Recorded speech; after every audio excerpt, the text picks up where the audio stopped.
Aujourd'hui, vous pouvez avoir le yen. Ici au Congo, en dehors du fait qu'il y a des changeurs, si vous vous pointez devant une femme au marché, vous lui donnez par exemple le livre sterling, elle va vous regarder comme ça pour dire ça c'est quelle monnaie. Si vous rentrez dans le monde du mariage, il y a une seule monnaie qu'on appelle l'amour. Vous ne pouvez pas vouloir libérer une famille tout en devenant esclave. C'est-à-dire, tu ne peux pas aujourd'hui utiliser le sexe pour libérer ta famille qui vit dans la pauvreté. Tu ne peux pas utiliser aujourd'hui un moyen qui n'est pas connu de Dieu pour donner la vie à une famille qui vit dans la pauvreté.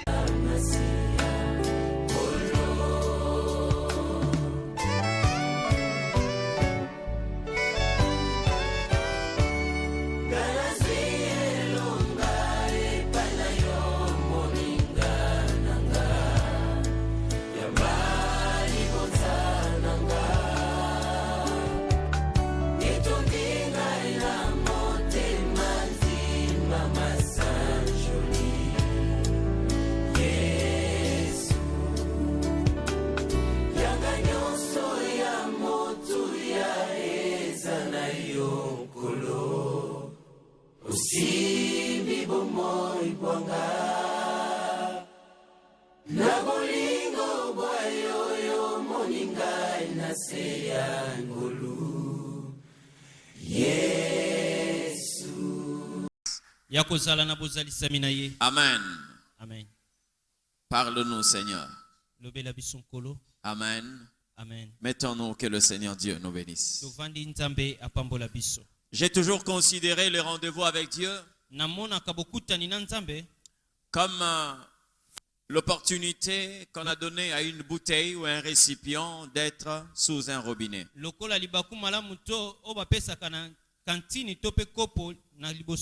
Lorsque le robinet est ouvert, le récipient reçoit de l'eau. Même si c'est une goutte, goutte par goutte qui tombe, l'objectif c'est que ces récipients-là reçoivent une quantité à chaque instant qu'une goutte tombe au-dedans de lui. Maintenant, le mal, c'est lorsque ces récipients-là est perforé. Lorsqu'il y a un trou, quelle que soit la quantité d'eau qui tombe dans ces récipients, vous n'allez pas trouver un changement. C'est-à-dire l'eau entre, mais le niveau d'eau n'augmente pas. C'est ce qui se passe dans plusieurs vies. Vous voyez des personnes qui peuvent faire 5 ans dans l'église, mais qui sont incapables de manifester ne fût-ce qu'un petit changement.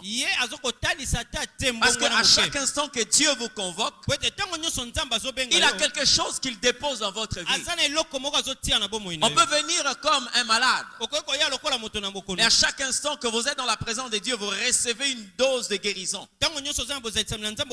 C'est comme un malade qui va visiter un médecin. Si sa maladie exige qu'il puisse recevoir la cure d'une semaine, de 2 semaines, vous allez vous rendre compte que le premier contact avec le médecin commence déjà à donner un petit changement dans la vie de celui qui reçoit le traitement.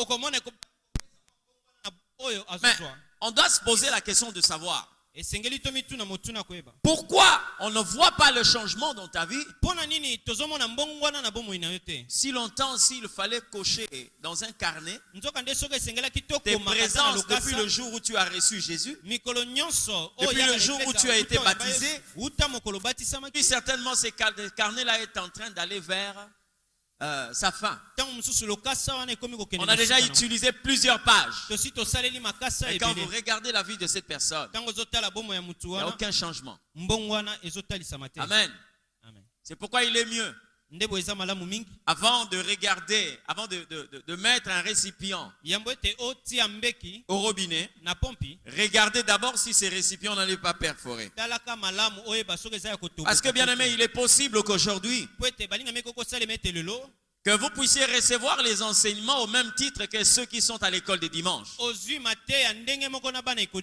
Mais une année après, Que tu sois capable d'enseigner aux enfants de l'école de dimanche ces enseignements que tu as reçus. C'est ça la vie chrétienne. La vie chrétienne ne doit pas être une routine. Ça veut dire que ce sont les mêmes versets, plutôt ce sont les mêmes sujets, ce sont les mêmes requêtes qui se répètent dans ta vie. Non, il faut évoluer. Alléluia. Il faut évoluer.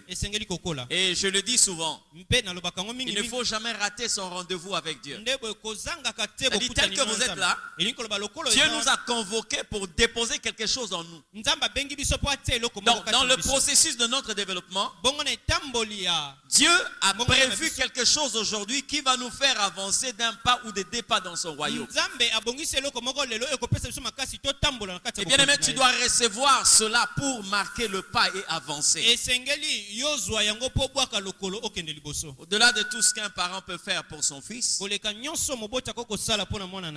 la première pensée, c'est le développement, le changement, la croissance. Quand vous venez à l'église, quand vous êtes dans la vie chrétienne, même pas à l'église, parce que la vie chrétienne ne se limite pas à l'église. Pensez à votre développement et à votre croissance. Alléluia. Il est possible qu'aujourd'hui, qu'on puisse donner une requête au pasteur, prie pour moi pour tel problème. C'est notre travail. Mais demain, que tu sois capable de prier pour ces mêmes requêtes toi-même parce que tu as pris de l'âge. Après-demain, que tu sois capable de prier pour une autre personne par rapport à ces mêmes sujets parce que tu as pris de l'âge. Jésus a montré à ses disciples comment il faut constater la croissance. Il dit, le diable vous a réclamé pour vous cribler comme du froment. Mais moi j'ai prié pour vous. Et il dit particulièrement à Pierre, j'ai prié pour toi pour que ta foi ne défaille point. Mais quand tu seras affermi, affermis tes frères. Donc il y a un travail qu'on doit faire pour toi aujourd'hui, et il y a un travail que tu vas faire demain, et il y a un travail que tu feras pour les autres demain. Cela est possible que lorsque la croissance est réelle. J'aimerais parler à quelqu'un. Le thème de notre enseignement ce matin, la perte du bon sens. La perte du bon sens. Amen. La perte du bon sens. Comment cela se passe? Qu'est-ce qu'on entend par la perte du bon sens? Genèse chapitre 19. Le verset 30 jusqu'au verset 32. Si nous parlons le même langage, nous allons lire la parole du Seigneur. J'aime quand tu as ta Bible. J'aime quand tu as ta Bible dans le téléphone. Ça te permet de lire la parole du Seigneur. Genèse 19, 30 à 32. Lot quitta Tsoar pour la hauteur et se fixa sur la montagne avec ses deux filles, car il craignait de rester à Tsoar. Il habita dans une caverne, lui et ses deux filles. 31. L'aîné dit à la plus jeune, notre père est vieux. Il n'y a point d'homme dans la contrée pour venir vers nous selon l'usage de tous les pays. Viens. Faisons boire du vin à notre père et couchons avec lui, afin que nous conservions plutôt la race de notre père. Quelqu'un dit Amen. Un texte bizarre. Une histoire bizarre. Qu'il plaise au Seigneur. Et ceci te serve de leçon aujourd'hui. Ce texte est tellement riche. Il y a plusieurs leçons à soutirer dans ces textes de la Bible. Mais je vais d'abord revenir sur l'histoire. Vous connaissez très bien l'histoire de Lot. Lot, le neveu d'Abraham. Il est sorti avec Abraham de Chaldée. Jusqu'à un certain moment, Lot devait se séparer d'Abraham. Parce que c'est vrai que Dieu ne l'avait pas appelé. Mais il avait appelé Abraham. Mais certainement, ils avaient des affinités. Et Lot est parti avec Abraham. Arrivé à un certain moment, Dieu ne voulait pas que ces deux marchent ensemble. Ils se sont séparés. Lot est allé vers la plaine de Sodome et Gomorrhe. Et Abraham est resté dans le pays où Dieu l'avait promis. Lot, là où il partait, il se disait, puisqu'il était un éleveur, il se disait qu'il devait normalement accroître son troupeau. Or, là où il était en train de voir la verdure, pas que non, en dessous, il le péché. Il est allé s'établir à Sodome et Gomorre. Bien aimé, c'était un pays qui était plongé dans le mal. C'est pourquoi nous devons garder la culture que nous avons puisée dans le royaume de Dieu. Aujourd'hui au Congo, on peut se promener en chemise. Le même jour, quand vous prenez le vol, vous atterrissez par exemple en Belgique. Vous atterrissez en Europe. Vous êtes à Roissy Charles de Gaulle. On va vous dire que vous ne pouvez pas vous habiller de la sorte parce que là-bas c'est un autre climat. On va vous donner certainement une écharpe, un manteau et tout. Mais cela ne signifie pas que comme vous avez changé de pays, que vous devez changer de conduite vis-à-vis du royaume de Dieu. Écoutez-moi très bien. Aujourd'hui, quand vous voyez par exemple un parent avec ses enfants, nous ne nous comportons pas selon nos cultures d'ici, mais nous nous comportons selon ce que nous dit le royaume de Dieu. La Bible est en train de dire qu'un enfant ne verra jamais la nullité de ses parents. Mais si ce qui est péché ici, ne croyez pas que quand vous êtes en Europe, là-bas, que ce n'est plus un péché. La Bible reste la même. Vous comprenez? Ici, on se protège. Ici, on évite tout ce qui peut atteindre aux mœurs. Et quand vous allez là-bas, vous allez voir que les parents prennent les enfants, ils vont à la plage, ils sont en maillot de bain, et les enfants et les parents. Et les gens vous disent que non, normal, c'est notre culture. Bien aimé, nous n'avons rien à voir. Je dis bien, rien à voir. La Bible ne nous donne pas des choses à accomplir parce que nous sommes en Afrique ou parce que nous sommes en Europe. C'est comme ça que quand on suit quelquefois certaines chaînes d'ici, on a tiré sur une personne ici, le frère Koulmatope. On a tiré sur lui parce qu'il chantait pour Dieu, mais il avait des locks. Mais lorsque vous regardez certains groupes européens, américains, vous voyez des gens qui chantent pour Dieu, des hommes qui ont des locks. Il y a même des hommes qui ont des boucles d'oreilles. Mais ça, c'est pas un péché. On dit que non, là-bas c'est en Europe. C'est comme si là-bas, on permet tout. Dieu leur permet tout. Et c'est ici où Dieu nous empêche tout. Non, nous devons garder la culture du royaume, quel que soit l'endroit où nous sommes. Et c'est ce qui est positif qu'on a trouvé dans la vie de Lot. Il est allé vivre à Sodome et Gomorre, un pays où les péchés battaient son plein. Mais Lot a gardé la crainte de Dieu. Alléluia. Quand Dieu a résolu de détruire Sodome et Gomorre, il a envoyé ses anges pour sortir Lot et sa famille.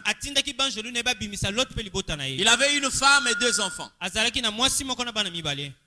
Quand ils étaient en train de sortir, ils avaient l'interdiction de ne pas regarder en arrière. Mais la femme n'a pas obtempéré, elle a regardé et fini. Elle est devenue un bloc de sel. Alors Lot évolue avec ses 2 filles. Ils sont arrivés à Tsoa. Là, Lot ne voulait pas vivre avec tout le monde. Il s'est choisi d'aller sur une montagne et s'établir là, avec ses filles. Un jour, la Bible dit que Lot est devenu vieux. Et l'aîné, donc sa première fille va dire à sa petite sœur, voici notre père est devenu vieux. Nous risquons de perdre la race de notre père. Mais il faut que nous puissions susciter une descendance. Alléluia. Qu'est-ce qu'elle va avoir comme pensée? De prendre son père comme un mari. Que ces deux filles-là commencent à considérer leur père comme un mari pour que lui leur suscite une descendance. Alléluia. Est-ce que c'était possible? Non. Parce que dans la conscience, un homme qui a eu des enfants ne peut pas penser faire de ses filles ses femmes. Maintenant, regardez la technique que ces filles-là vont appliquer. L'aîné va dire, faisons boire du vin à notre père. Faisons boire du vin à notre père. Après avoir du vin, nous pouvons aller vers lui. Vous comprenez ce que je dis? Je vais vous révéler la plus grande stratégie que l'ennemi a mis en place. C'est vraiment triste. Pourquoi Dieu a permis ça?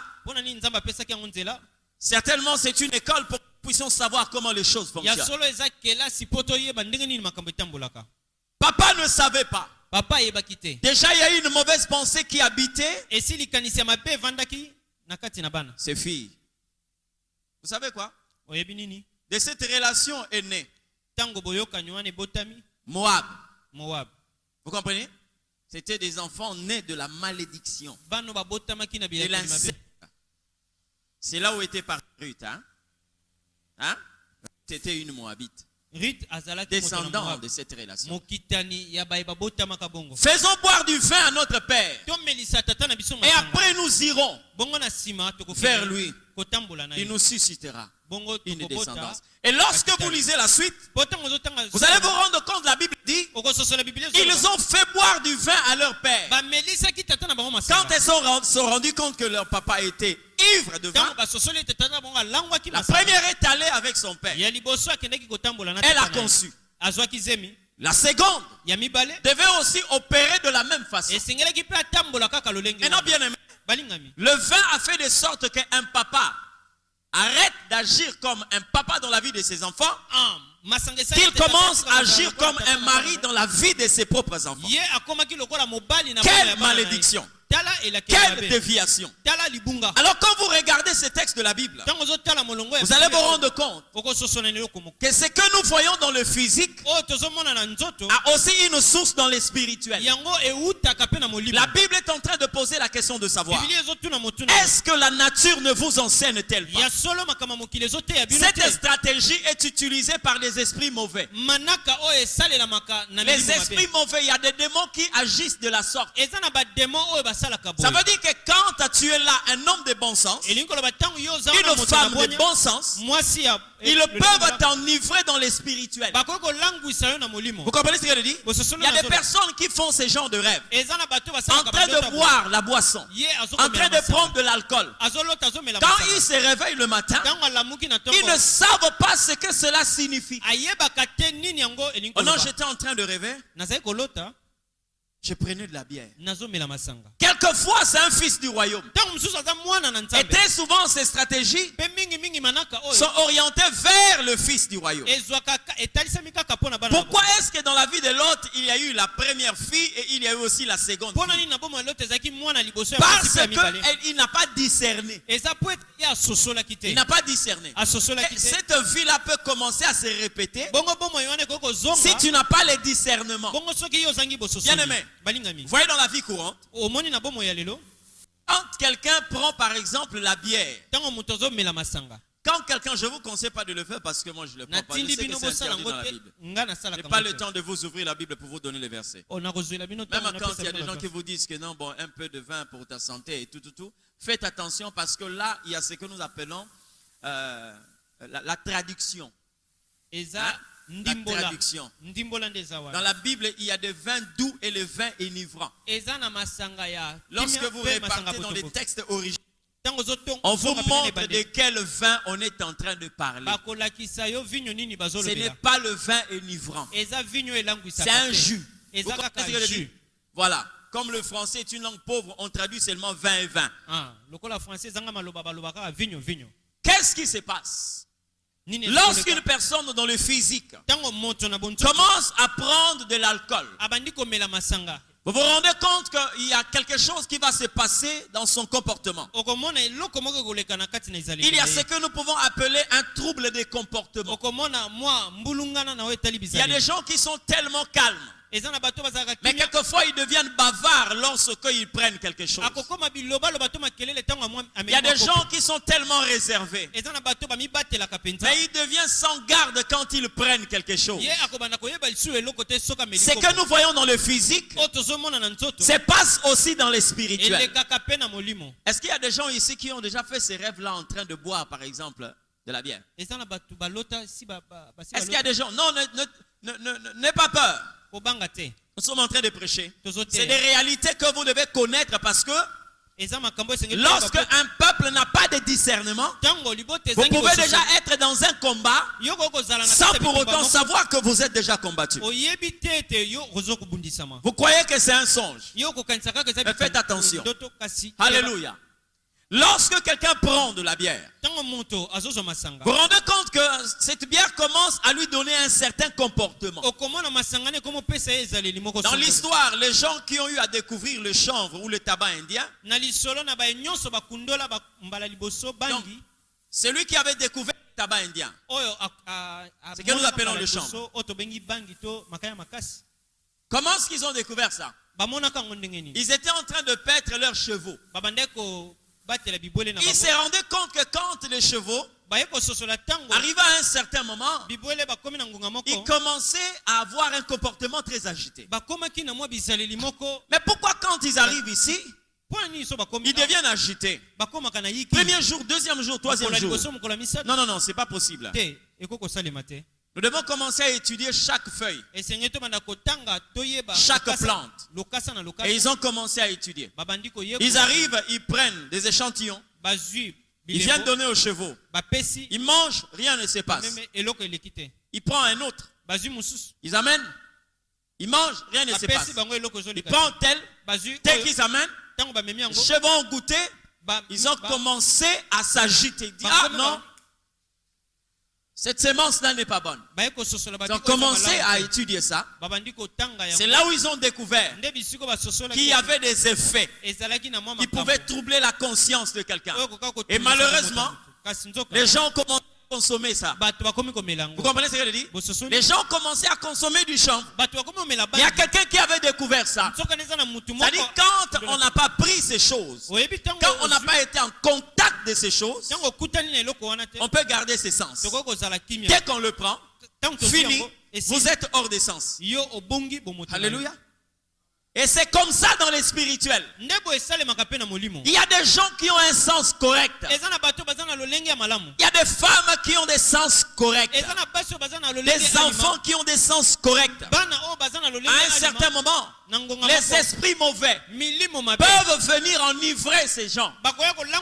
Et dès que vous êtes enivré spirituellement, automatiquement votre comportement change. Maintenant, comme nous n'avons pas le thermomètre physique qui mesure la température spirituelle, quelquefois on commence à s'attaquer à un homme, on commence à s'attaquer à une femme, on commence à s'attaquer à un enfant, on commence à s'attaquer à un partenaire, à un associé, sans pour autant savoir que ce comportement-là est dicté non par la personne, mais par une boisson que la personne a pris, et la personne a commencé à se comporter différemment. Vous comprenez ce que je dis?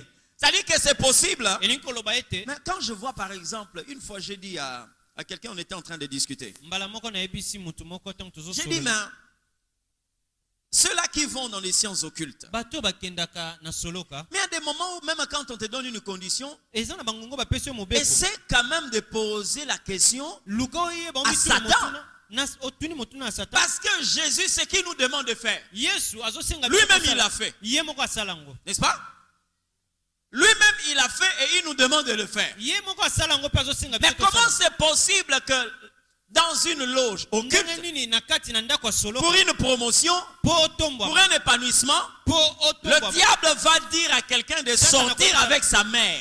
Eh bien, même si tu peux avoir le courage de le faire, mais demande d'abord à Satan, est-ce que toi tu es déjà sorti avec ta maman? Hein? Posez un peu la question à Satan. Puisque toi tu me demandes de le faire, est-ce que toi tu es déjà sorti avec ta maman? Lui il n'a jamais sorti avec sa maman parce qu'elle n'a pas une maman, mais il demande aux gens pour leur promotion, leur élévation, de faire ce genre de choses. C'est que moi je fais. La première personne à le faire, c'est Jésus. Donc ce que je fais, je marche sur les traces de mon maître. Alléluia. Mais j'ai entendu parler. Alléluia. J'ai entendu parler des gens qui sont dans des sectes occultes, des parents qui sortent avec leurs enfants pour la richesse de ces mondes, pour le bien qui va périr. Bien aimé, ne peut agir de la sorte que quelqu'un qui a perdu ses sens. Parce qu'un enfant reste un enfant, quelle que soit sa taille, quelle que soit sa beauté, quel que soit, reste un enfant. Alléluia. Dans la conscience, même dans le coma, on peut savoir c'est mon enfant, c'est mon fils, c'est ma fille. Mais qu'est-ce qui pousse l'homme à agir de la sorte? Qu'est-ce qui pousse une personne à travailler de cette façon? Le vin spirituel. Et très souvent, lorsqu'on a pris la boisson, vous allez voir quand vous agissez sous les effets de la bière et l'alcool, à un certain moment, lorsqu'on revient dans son bon sens, on fait quoi? On regrette ces actes-là. Garde très bien ta vie. Tu vas te rendre compte qu'il y a certaines décisions que tu avais prises sous les effets d'alcool spirituel. Et lorsqu'on est là, quelquefois, on se dit, mais qu'est-ce qui m'a poussé à agir? Qu'est-ce qui m'a poussé? Il y a des personnes qui ne prennent pas de la bière comme moi, mais qui quelquefois dans les spirituels, par manque de discernement, vous avez des casiers et des casiers en réserve que vous prenez. C'est pourquoi vous êtes en train de voir à un certain moment votre comportement reste à désirer. Et vous savez quoi? Moi la première fois, j'ai pris une boisson enivrante. J'avais, je crois, 7 ans. Notre papa venait d'un voyage. Il a amené des liqueurs. Amen. Alors, il a mené un vin qui était blanc. Mais quand vous goûtez ce vin-là, c'était tellement sucré. Donc, il n'y avait personne ce jour-là. J'ai ouvert le frigo. La portière là, il y avait des bouteilles là. Bon, maintenant j'avais confondu ce vin là parce qu'il y avait une bouteille de tonique, hein, qui était comme ce vin là. J'ai pris, j'ai goûté. J'ai pris encore, j'ai goûté. Au moins 3 fois. Et je fermais le frigo. Quelque temps après, j'ai commencé à voir comme si les yeux voulaient sortir et ça rentrait. Oh. Mais ça c'est quoi? Ça c'est quoi? Les effets que j'ai commencé à ressentir là. J'ai commencé à pleurer, mais personne ne m'avait tapé. J'ai commencé à pleurer. J'ai commencé à pleurer. Et tellement que j'avais beaucoup pleuré, j'ai commencé à avoir mal à la tête. Et quand ma mère est venue, elle m'a posé la question de savoir, oh, mais tu pleures pourquoi? Parce que j'avais déjà des yeux rougis. Et tu pleures pourquoi? Puisque j'étais sous les effets J'ai dit, c'est elle qui m'a pris et il m'a attaché les bras par le derrière et il a demandé à son fils de me taper. Au même moment que je parlais, mon père entrait. Qu'est-ce qu'il y a? Oh, il a dit que telle personne a demandé à son fils de le taper. Mais comment ça? J'étais en train de dire ma tête. Maintenant, bien aimé, gloire soit rendue à Dieu. Que ma mère a dit, viens d'abord. Viens d'abord, je vais te toucher. Quand elle me touche là, je ne chauffe pas. Mais comment tu as mal à la tête comment? Alors elle s'est assise. Elle m'a approché. Et quand elle m'a approché, elle a senti une odeur. Ah! Et pourquoi cet enfant a une mauvaise haleine comme ça? Elle me dit, fais. Je fais. Bien aimé, vous sentez que vous n'avez pas besoin de pleurer. Vous n'avez pas besoin de dire n'importe quoi. Et quand elle est allée ouvrir le réfrigérateur, elle s'est rendue compte que la quantité de ces liqueurs-là avait diminué. Et il va dire à mon père, est-ce qu'avant de sortir, tu avais pris? Il dit non, je n'avais pas touché. J'ai dit donc, il a goûté ceci. Viens d'abord voir. Vous comprenez? Donc j'ai compris par là. Donc en prenant de l'alcool, on peut commencer à verser des larmes. C'est-à-dire le malheur que tu peux connaître peut venir de là. Parce qu'on peut voir une personne pleurer que lorsqu'il y a un malheur. Mais moi, sans rien, j'ai commencé à pleurer. Ça veut dire que la boisson est la source de plusieurs malheurs dans notre vie. J'ai commencé à avoir mal à la tête. C'est-à-dire qu'une situation qui n'existait pas, c'est la boisson qui a créé ça. C'est ce qui se passe dans la vie de plusieurs personnes. La troisième des choses, j'ai commencé à dire quelque chose qui n'était pas vrai, c'est-à-dire à mentir. Il y a beaucoup de personnes aujourd'hui. Le mensonge est devenu une vie normale. Tout simplement parce que tu as été enivré par les démons. Tu ne peux plus dire la vérité. Tu ne peux plus marcher la vérité. Et le mensonge est devenu une vie correcte. La conséquence, plutôt la boisson spirituelle. Tu perds l'essence. Même celui qui devait dire la vérité trouve un malin plaisir en mentant, en vivant dans le mensonge. Alléluia. Amen. Lorsque quelqu'un prend de la bière, quand quelqu'un s'enivre, bien aimé, vous savez, je me mets à la place de plusieurs personnes, quelquefois sous les effets de la boisson. On commence à danser, on commence à tomber, mais quand on revient dans ses sens, on vous montre la vidéo. Hein? On vous montre la vidéo. Vous savez pourquoi est-ce que il y a toute une équipe aujourd'hui, excusez-moi de le dire comme ça, des arnaqueurs qui peuvent aujourd'hui avoir des images de telle ou telle, des images obscènes.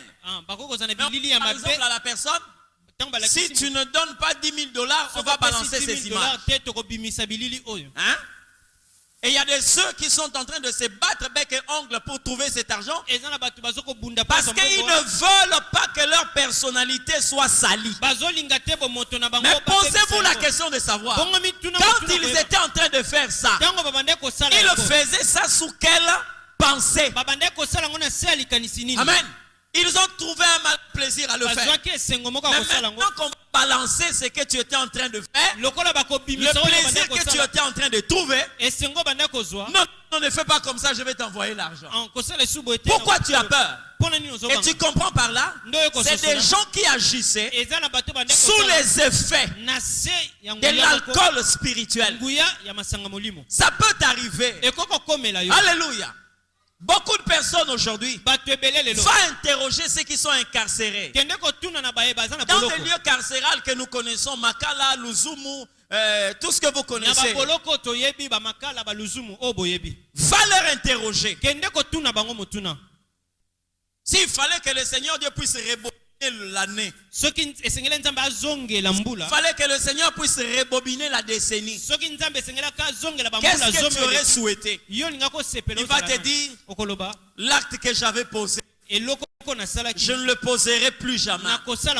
Mais est-ce que c'est une autre personne qui avait posé cet acte? Non. Est-ce que tu reconnais avoir posé cet acte? Oui. Pourquoi tu l'as posé? Je ne sais pas ce qui m'avait pris. Vous comprenez? Cette réponse-là, la responsabilité des esprits mauvais d'enivrer certaines personnes. Par le vin, Lot est sorti avec ses filles. Mais la Bible dit, il ne se rendait même pas compte. Il ne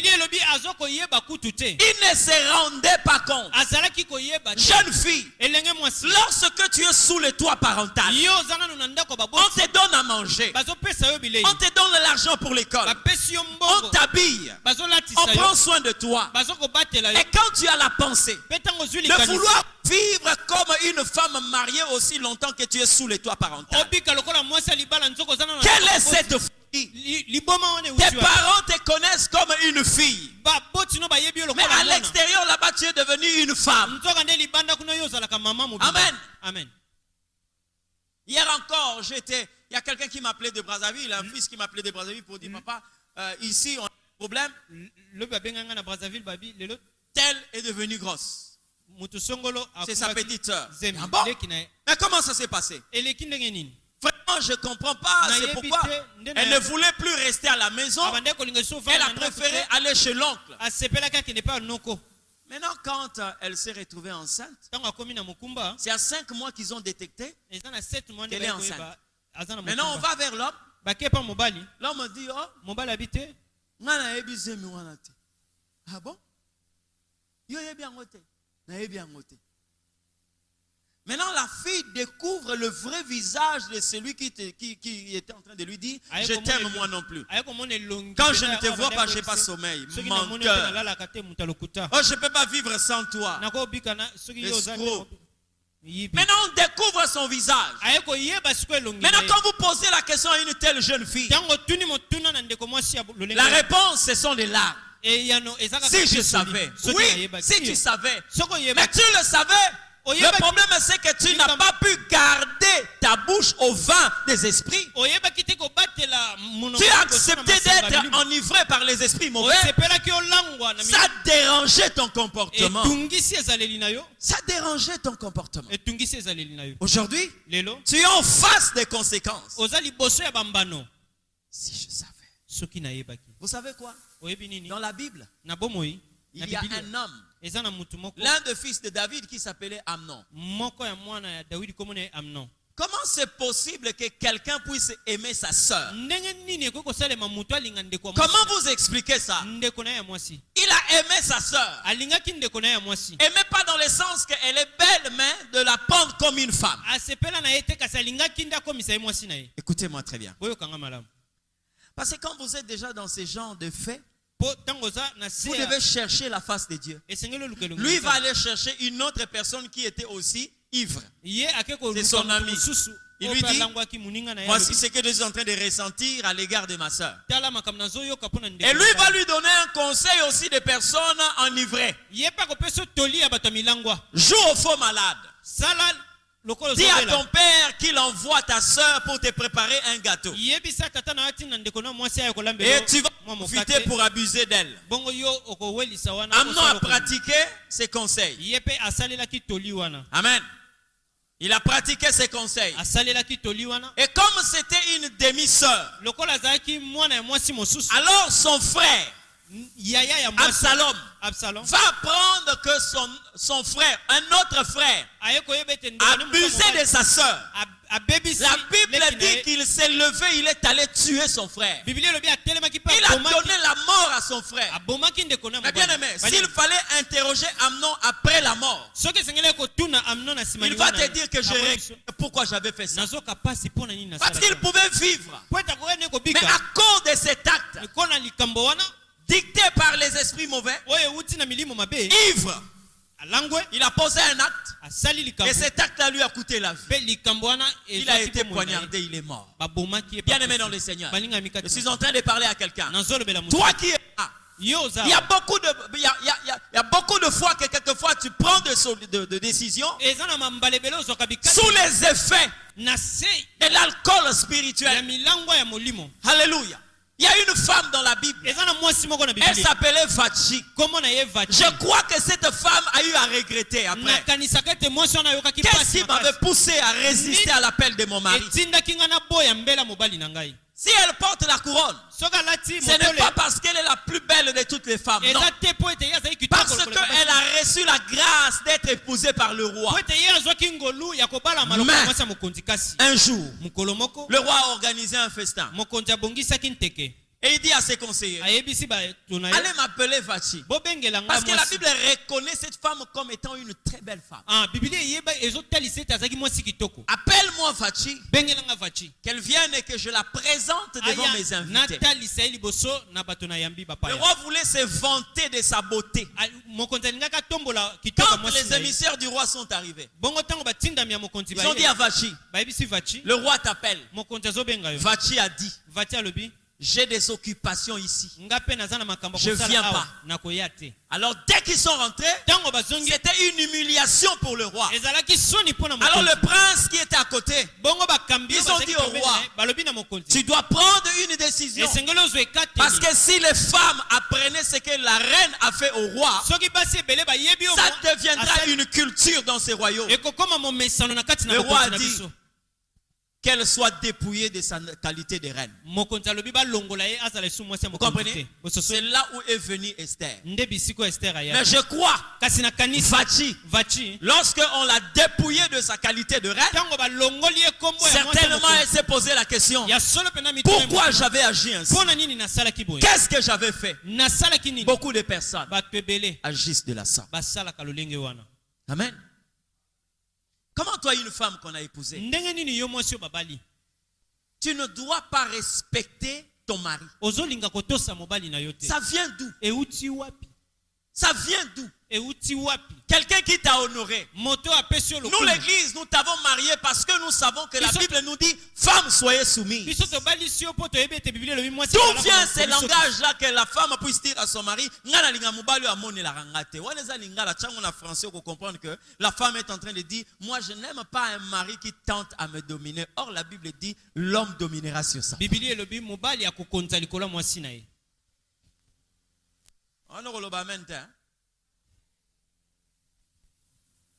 Quelle est cette pensée? D'où vient cette motivation? Alléluia.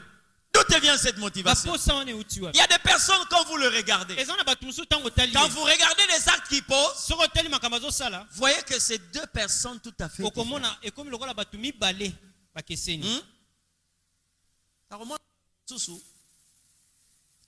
Frère, au monde est pensant que Kimia, papa, au monde est pensant. Surtout au Congo, Seigneur, fais-nous grâce. Mingi na Congo nzamba sala ngolo. Ozotala tata munene, tata mukolo. Bakangi non. Il est sorti avec une fille de 14 ans. Abimaki na mwana ya 14 ans. Maintenant, lorsque la caméra arrive, tango caméra souvent on est comme ça. Mais regarde, mais c'est la caméra. Puisque pendant que tu étais en train de le faire, tu te disais que tu as un sens normal. Mais en réalité, tu étais ivre du vin spirituel. Et lorsque cette ivresse passe, le bon sens se revient. Maintenant, on ne veut plus que les gens découvrent que c'est moi. Alléluia. Je le vois quelquefois à la télévision. Vous voyez des gens qui prennent la machette, qui peuvent couper un homme comme s'ils étaient en train de charcuter un animal. Mais une fois, la réaction c'est quoi?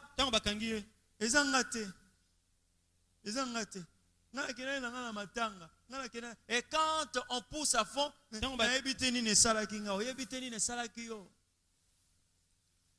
là c'est commun de mortels. Mais pour ceux de l'église, pose-toi la question de savoir. Hein? Pose-toi la question de savoir qu'est-ce qui m'avait poussé à agir. Qu'est-ce qui m'avait poussé?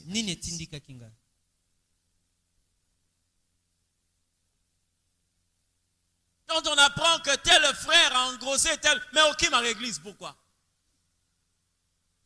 Puisque tu es rendu père, tu fuis l'église.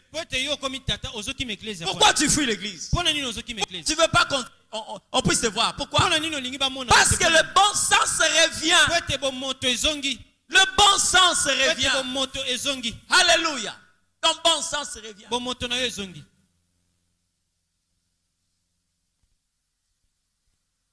Beaucoup de gens aujourd'hui, ils sont sous les effets de ces vins spirituels. Et le comportement qu'on est en train d'adopter aujourd'hui est dicté par ces esprits. Vous savez quoi?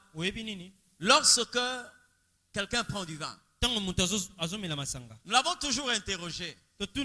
Bien aimé, vous vous rendez compte que la voix est là, mais il est en train de partir comme ça. Donc vous comprenez aussitôt que le vin lui fait voir deux voies. Il y a une voie qui est invisible à vos yeux. Il y a une voie qui est visible. Maintenant, lui, comme il est sous les effets de l'alcool, il ne peut que découvrir la voie qui n'existe pas. Pendant que vous l'avez libéré le chemin, lui, il est en train de se diriger vers le caniveau. Et pourtant, la voie est grandement ouverte. Mais il se dirige vers le caniveau. Très souvent, il y a ce que nous appelons le déséquilibre mental. Le déséquilibre mental. Et c'est ce qui se passe aussi dans le spirituel. Quand la Bible est en train de dire, je mets deux chemins devant toi. La bénédiction, la vie et la mort. Mais choisis la vie. Pourquoi les gens vont embrasser la mort? Pourquoi? Mais c'est parce que il y a le vin qui te montre que ça c'est le chemin. Mais en réalité, c'est la voie de la perdition. Frère, ma soeur, il y a des gens qui avaient de l'espérance. Il y a des gens qui pouvaient avoir de l'espoir, un futur prometteur, mais qui ont compromis leur avenir parce que ils ont embrassé le vin spirituel. Alléluia. Quand vous lisez la Bible, vous vous rendez compte que le Saint-Esprit est aussi responsable d'un tel comportement, mais dans le bien. C'est-à-dire quand le Saint-Esprit vient dans la vie d'une personne, il peut aussi modifier ton comportement, mais dans le bien. Mais quand le vin arrive, c'est dans le mal. C'est pourquoi lorsque vous lisez la Bible, dans le livre des Éphésiens, chapitre 5, le verset 18, la Bible dit ceci: ne vous enivrez pas de vin, c'est de la débauche, mais soyez au contraire remplis du Saint-Esprit. Ça veut dire, on est en train de comparer, d'opposer l'activité du vin et l'activité de l'esprit. Très souvent quand on s'enivre, même quand on veut être debout, mais la suite, c'est toujours la terre, le sol. Mais vous savez que quand l'esprit vient, lui aussi quelquefois, il peut vous amener à terre. C'est là on parle du tomber en esprit. Ça c'est positif. Mais ce que nous condamnons ce matin, c'est le négatif qui est produit par le vin. Alléluia. Celui qui est ivre croit qu'il est en train de bien marcher. Mais nous qui sommes corrects, nous savons qu'il ne marche pas correctement. Alléluia. C'est ça le vin. J'ai déjà donné ce témoignage ici. Un jour à Brazzaville, le matin j'étais en train de prier. Comme je sais que l'Éternel ne me ment jamais, je vois une dame, une femme qui venait aussi prier à l'église. Elle était mariée. Alors, je la vois, elle entre là où j'étais, et le Seigneur me dit, elle a un chic. Tu dois lui enlever la chic. Je lui ai demandé, donne-moi ton pied. Elle m'a donné son pied. j'ai pris quelque chose qui ressemblait à une aiguille. Quand je voulus enlever, j'ai vu une main qui m'a saisi ici.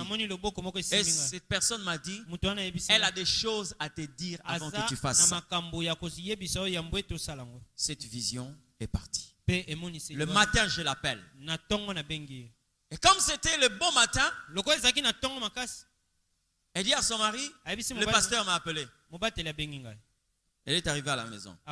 Voilà ce que le Seigneur Dieu m'a dit. Ah, papa, vraiment, je me rappelle de rien. Je ne sais pas. Priez seulement pour moi. Je dis non. La consigne était claire. Dieu m'a dit, avant que je le fasse, il faut que tu me dises. Oh non, il n'y a rien. Ok, que Dieu vous accompagne. Saluez les enfants et papa. Elle est rentrée à la maison. Et Marie lui pose la question, pourquoi le pasteur t'a appelé? Voilà. Le mari me connaissant, il dit non. Je connais cet homme. Rentrons là-bas.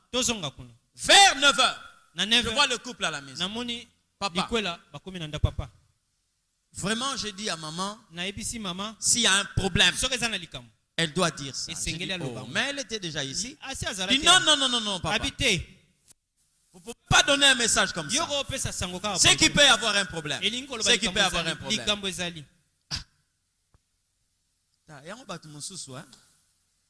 Ah, papa, Dieu me voit. Dieu me voit. Ma conscience est tranquille. Je dis, si ta conscience est tranquille, c'est que c'est seulement un message. Ne troublez pas la maison. Ça peut arriver. Peut-être que c'est des choses qui vont venir. Alors fais attention. Ils sont rentrés. Hein? Nous sommes, je crois, au mois de mars. 3 semaines après, le mari, d'une manière normale, si quelqu'un a des chics, hein, quelquefois ça modifie votre façon de marcher. Or, langage ouana spirituel, les autres, ça dirait que mutazo tambola sous madame. D'accord? Parce que la marche est tellement importante. Elle est tellement significative. Mais, normal, 3 semaines après, le mari était en train de se promener dans le quartier. Et il y a quelqu'un qui va le rencontrer pour dire, non, il y a un type qui est comme ça. Donc moi, c'est que que avant de pas ndekonaye ndenani mubali naye. Et l'homme dit, ça fait quelques jours que je la vois pas. Parce que quand je veux rencontrer ces membres de famille, elle ne veut pas. Ça fait aujourd'hui 4 mois qu'on vit ensemble. Tellement trop. Aujourd'hui, je me suis décidé. En tout cas, et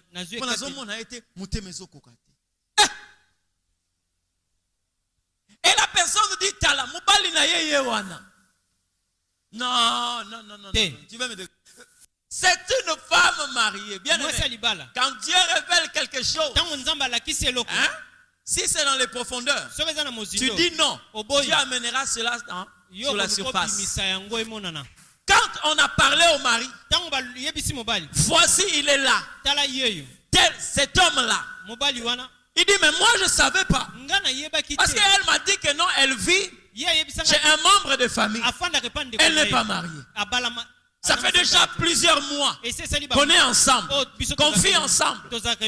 Comme en tant que homme et femme. Le mari est rentré à la maison. Il est venu chez moi à la maison. Papa, je me réserve même de citer son nom ici. Papa, tel, je ne sais pas. Que ça fait déjà plus de 4 mois avant d'être ensemble. J'ai dit depuis que le nous a appelé ici. Et la date d'aujourd'hui. Et la date, le temps que lui a avancé. Ça fait combien? Papa, ça fait 3 semaines aujourd'hui. Donc Dieu savait déjà qu'elle était en train de se méconduire. Et Dieu voulait la sauver. Mais elle n'a pas voulu. Voilà là où nous sommes aujourd'hui. Qu'est-ce que je peux vous conseiller? Qu'est-ce que je peux vous conseiller? C'est ta femme, la mère de tes enfants. Tu dois la pardonner. Mais bien aimé, n'a pas ce conseil. Et ça m'a l'âme quelquefois, au loba non, que au loba oui, aux ala hypocrite. Ça va? Parce que les gens ne savent pas. Bien aimé dans le Seigneur, parmi les gens qui ne vont pas entrer au ciel, il y a des hypocrites. Ils n'entreront pas dans le royaume de Dieu. Donc il est normal. Je préfère encore que tu prennes une décision si tu sais que tu ne vas pas le faire et que tu donnes l'impression de ce que toi tu n'as pas pu faire ou de ce que tu ne feras pas. La Bible t'appelle hypocrite. Comprenez ce que je dis? Le mari a été catégorique. Dit à la femme, tu pouvais tout faire sauf ça. J'ai conseillé, bon, je me suis arrêté là. Nous, c'est l'église. L'étape qui vient avant, c'est la famille. La famille en a décidé autrement, mais nous nous sommes arrêtés là. Mais regardez la réaction de la femme. Je ne sais pas ce qui m'avait pris. Je ne sais pas. Oui! Mais ça, c'est la boisson. Le vin spirituel. De la même manière que quelqu'un peut s'enivrer physiquement et perdre ses sens dans le spirituel. Quand les démons vous enivrent, vous pouvez commencer à poser des actes que vous allez regretter demain. Posez la question de savoir qu'est-ce qui m'avait pris. Qu'est-ce qui m'avait pris. Ces choses se passent de plusieurs manières. Dans plusieurs occasions. Certains deviennent ivres lorsque vous touchez l'argent. C'est-à-dire vous avez l'argent là. Votre décompte final. Vous avez contacté, par exemple, vous avez pris de l'argent, par exemple, à crédit, auprès d'une banque. Dans la pensée, non, je veux m'acheter un terrain. Je veux faire telle ou telle autre chose. Pendant que vous touchez cet argent-là, de l'autre côté, il y a le vin qui commence à entrer. Le vin commence à entrer et la personne qui avait une réquisition, que voilà ce que je veux faire.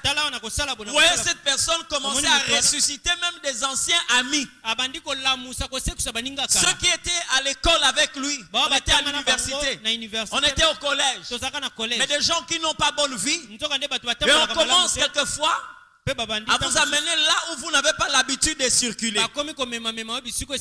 Mon cher, est-ce que tu vois celle-là? Est-ce que tu as vu celle-là? Ah oui, je la connais. Attends, je vais l'appeler. On avait le projet d'acheter par exemple un terrain. Mais on est tombé sur quelqu'un pour dire, non voilà, je veux te prendre une maison. Comme c'est le premier feu là, on prend une maison vers Beaumarchais. Non, moi c'est pas à Beaumarchais. Non, Beauvant. L'appartement, c'est à combien? Appartement, combien? $650. Faut meubler. Bon, ils arrivent à l'Upang. Et combien au Kenya? Midi, 14h, 16h. Vous comprenez? À un certain moment, quand on se rend compte qu'on a déjà brûlé $15,000. Parce qu'on doit lui acheter une voiture. On doit impressionner cette dame. Et sachant pas qu'on avait déjà un programme bien arrêté. Lorsque l'argent reste à compter, du coup, commence à se dire, qu'est-ce qui m'avait pris? Oui, moi c'est un Ndumba. Elle peut te dire que tu es beau. Mais quand ça va finir là, c'est en ce net moment-là que tu vas revenir au bon sens. Qu'est-ce qui m'avait pris? Pourquoi ça? Pourquoi? Je suis en train de parler à quelqu'un ce matin. Tu peux déjà être attaqué par cet esprit-là. Est-ce que vous trouvez ça normal? Parce que quelqu'un qui est ivre, c'est que tu vois. Ce n'est pas ce que les autres voient. Est-ce que c'est normal aujourd'hui qu'on voit une dame, un homme très mal habillé, mais elle ne sent pas qu'elle est mal habillée? Amen. Excusez-moi de vous le dire, si le Seigneur Dieu vous donne un joli plastique, ce n'est pas pour tout le monde. C'est pour la personne qui va t'épouser. Vous comprenez ce que je dis? Mais quand on est ivre, on peut porter des jupettes petites. Il y a même des gens qui sont gênés à vous regarder. Mais vous-même, vous vous sentez très bien. Et ça, je vous conseille. Que nous avons un monde aujourd'hui qui est tellement évolué. Vous savez, moi, avant de recevoir une invitation sur Facebook, tellement, quelquefois, on est à un moment, je suis en train de voir, elle me dit, oh, faut accepter celui-là, je le connais. Mais pourquoi tu laisses? Bien aimé, parce avant que j'accepte un ami sur Facebook, je rentre d'abord dans sa page. Je commence à regarder ses publications. Je commence à regarder. Quand je me rends compte que c'est des choses qui touchent l'immoralité, soit je supprime ou soit je réponds. Maintenant, admettons qu'aujourd'hui, il y a quelqu'un qui veut vous prendre à mariage. Dans le monde où il y a Internet, Facebook. C'est qui le nom? C'est Joli. Joli. Et le nom c'est qui? Joli tel. Okay, bon. Ah bon, ça va. Donc, je te passe mon numéro. Vous commencez à échanger. À un certain moment, c'est dit, bon, je vais quand même connaître sa vie passée. Puisque tu as une page. Il y a de cela 7 ans. 10 ans. Il entre là. Et là, il te voit avec des amis. Quand tu finissais les examens d'État. Hein? Quand tu finissais les examens d'État. Je ne sais pas piqué par quel moustique. Alors tu vas prendre une position bizarre. En montrant même ce qu'on ne doit pas montrer parce que c'était la fin des examens. Lui, il ne s'arrête que là. Mais il ne sait pas quelquefois la personne évolue. Mais il dit non, celle-là n'est pas sérieuse. Quel genre de publication? Ça c'est quoi? Deuxième, c'est avec une amie qui a un tatouage. Avec des boucles d'oreilles ici. Et toi à côté. Il défile encore. Il dit ah non. Celle-là n'est pas sérieuse. Et pourtant c'est des choses qui datent de 6 ans. De 7 ans. Hein? Il n'appelle plus. Il réagit plus. Et quand on arrive à l'église, bato nyonso bazo kanga libala nanga. Muta kanga libala no azateza yo moko. Comprenez ce que je dis? Ouais. Ne cite pas le diable. Tu peux être l'auteur. Tu peux être l'origine de ce qui t'arrive aujourd'hui. Parce qu'en faisant ces choses, on était quelquefois troublé par le vin de l'esprit. Moi, ma Bible me dit ceci. Ton péché t'atteindra. Ton péché t'atteindra. Ton péché t'atteindra. Aujourd'hui, ce que je te demande, c'est de ne pas laisser l'opportunité aux esprits mauvais de t'enivrer. Et quand vous regardez l'histoire de Lot, ça s'est passé quand? La nuit. La Bible dit, c'est la nuit que les filles ont enivré leur père. La nuit, c'est une période où vous ne savez pas qu'est-ce qui est en train de venir. Le Seigneur ne nous a pas conseillé de faire toutes choses pendant la nuit. Mais quand la nuit arrive, le seul conseil que Jésus nous donne, c'est de quoi? Hein? Veillez. Veillez. À un certain moment, avant que les hommes te le disent, tu dois être capable de regarder ton propre comportement. Parce que nous avons la possibilité de faire une introspection. Regarde ton comportement. Un jour, on était en train de parler avec un serviteur de Dieu. Et il y a un monsieur qui l'a appelé. Il dit, papa, Vraiment, je ne sais pas. Ces derniers temps-là, j'ai des mauvais sentiments. Explique un peu, quand tu dis mauvais sentiments, ça veut dire quoi? Je suis toujours tenté vers ces petites filles, parce qu'ils étaient à Bandal, vers ces petites filles que je vois. Prie pour moi. Il dit non. Et ça n'a pas bon de la tête. Bandal ko réfléchir que yo tata munene bon ba kangona mwana muke. Wana ça un problème à prière. C'est la conscience.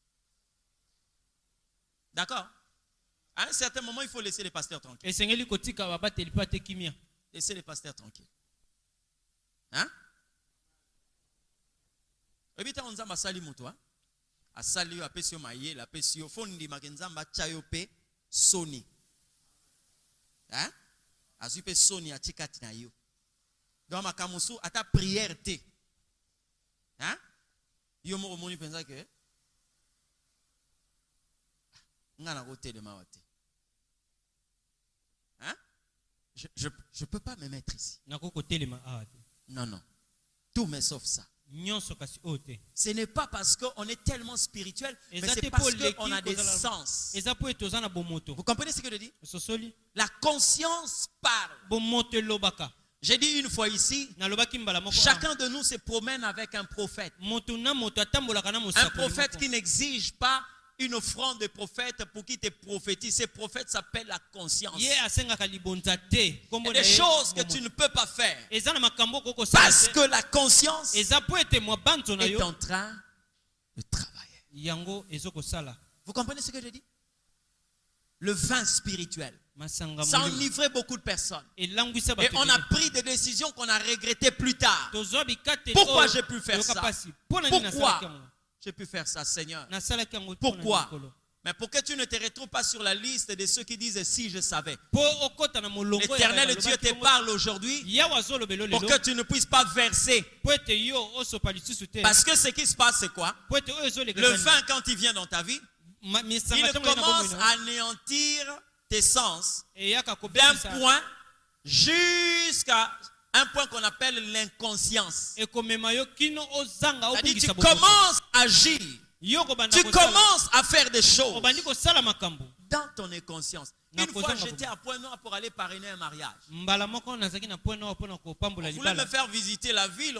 On est allé fréquenter un restaurant. Tu ne peux pas savoir qu'ici il y a un restaurant. Hein? Donc, tu ne peux même pas te rendre compte qu'il y a un restaurant. Je dis, vous m'amenez où? Non. Allons seulement. On est arrivé. On est rentré dans la maison. On est passé derrière. J'ai trouvé là des installations, les gens en train de... Ah bon? C'est comme ça ici. On nous a servi. Et pendant qu'on est en train de nous servir, je vois là 3 personnes. 2 hommes et une femme. Non, 2 hommes. Et j'ai dit, oh, maman Lucienne, c'est quoi? Dit, tu vois la femme là? Grande sœur naïe. Tellement qu'il a des moyens. Donc moi j'avais déjà entendu ces soupçons-là qui sortent ensemble. Hein? Ils sortent ensemble. Eh, mon kili, tu ne peux pas savoir qu'il y a un restaurant là. Pose-toi la question de savoir. Quel que soit l'argent que l'homme peut avoir, comment ça peut arriver que toi tu sortes avec la femme, le mari de ta sœur? Ça arrive comment? Ces choses arrivent comment? Tout simplement, lorsqu'il y a le vin de l'esprit, ça te pousse à une inconscience. Tu agis sans pour autant opérer. Comprenez ce que je dis? Oui. Nous aussi dans la famille, on avait un cas comme ça. Un oncle qui est allé en Europe.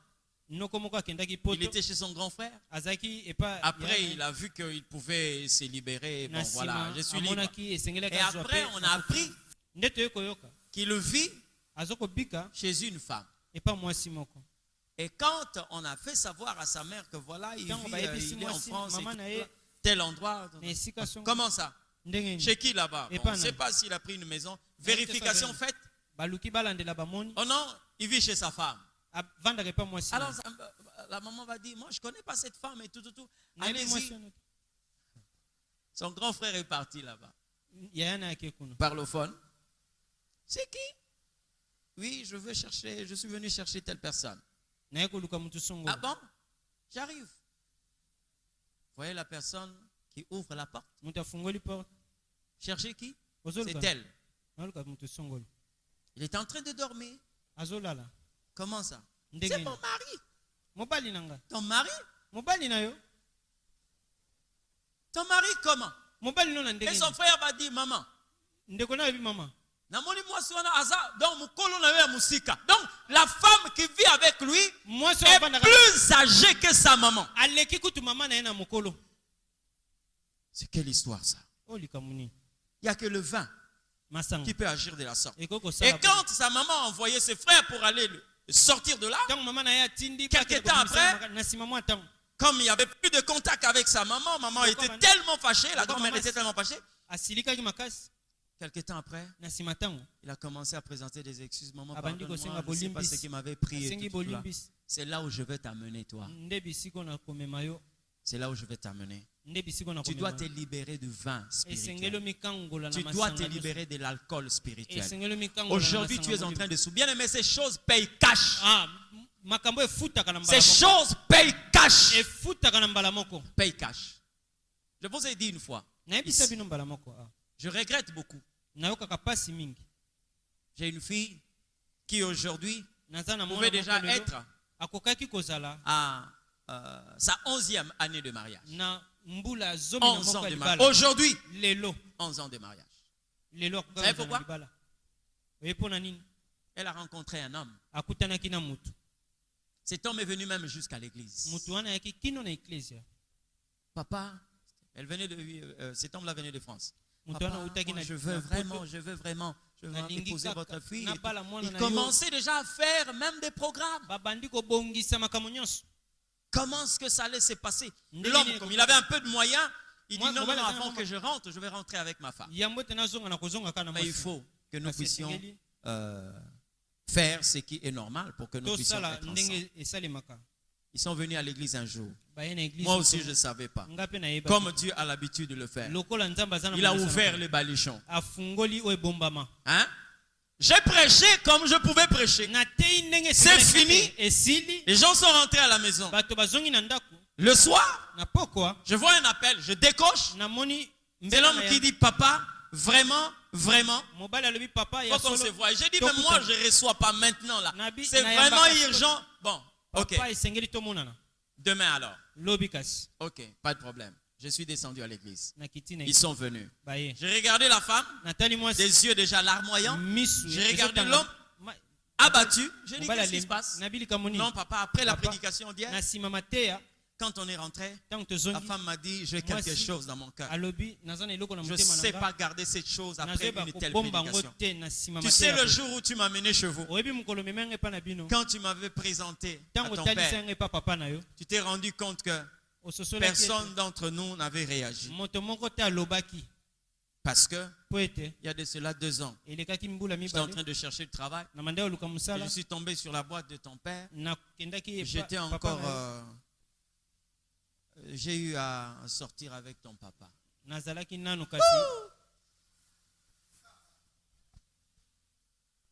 Quoi?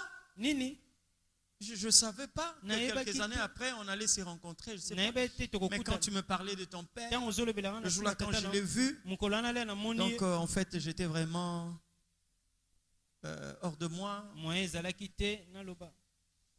c'est pourquoi papa m'a dit aussi que, bon, ça va, je l'ai vu. Donc, c'est lui qui va devenir le gendre. A été déjà un mari. Papa, je ne sais pas. J'ai dit, tu ne sais pas quoi? Tu ne sais pas quoi? J'ai dit, je vous présente seulement la Bible là. Je sais que vous vous aimez tellement. Mais Vous ne pouvez pas vous marier. Parce que c'était la femme, la concubine de ton père. La Bible interdit une telle relation. La femme avait des yeux jusque-là. J'ai dit, je vous ai tranché selon la Bible. Si vous voulez continuer la relation, vous allez continuer cette relation sans Dieu.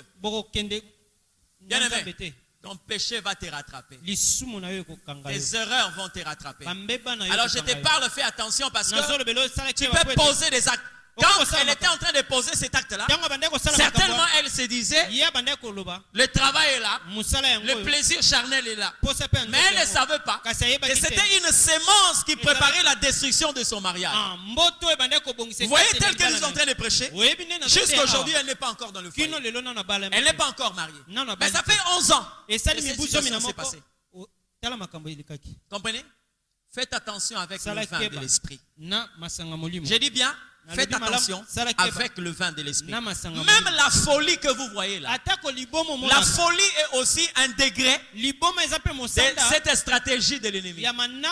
Parce que quand vous étudiez l'histoire du fou de Gadara, vous vous rendez compte qu'il opérait dans l'inconscience. Mais la Bible dit qu'il était habité par des esprits mauvais. Il marchait nu. Il se faisait des scarifications. Il habitait dans les sépulcres. Il criait nuit et jour. Lorsque Jésus est venu, il a déguerpi ses esprits. La Bible dit cet homme est venu dans ses sens. Il a demandé les habits. Il était assis. Et il a exprimé la volonté de marcher avec le Christ. Ce matin, tu vas prier pour demander à l'Éternel Dieu que tout vin spirituel qui opère dans ta vie soit vidé au nom de Jésus-Christ. Et que ta vie ne soit pas un endroit là où les esprits mauvais viennent déverser l'alcool spirituel pour perturber tes sens, pour déranger ton vrai sens. Tu vas te lever là où tu es. Nous voulons prier. Nous voulons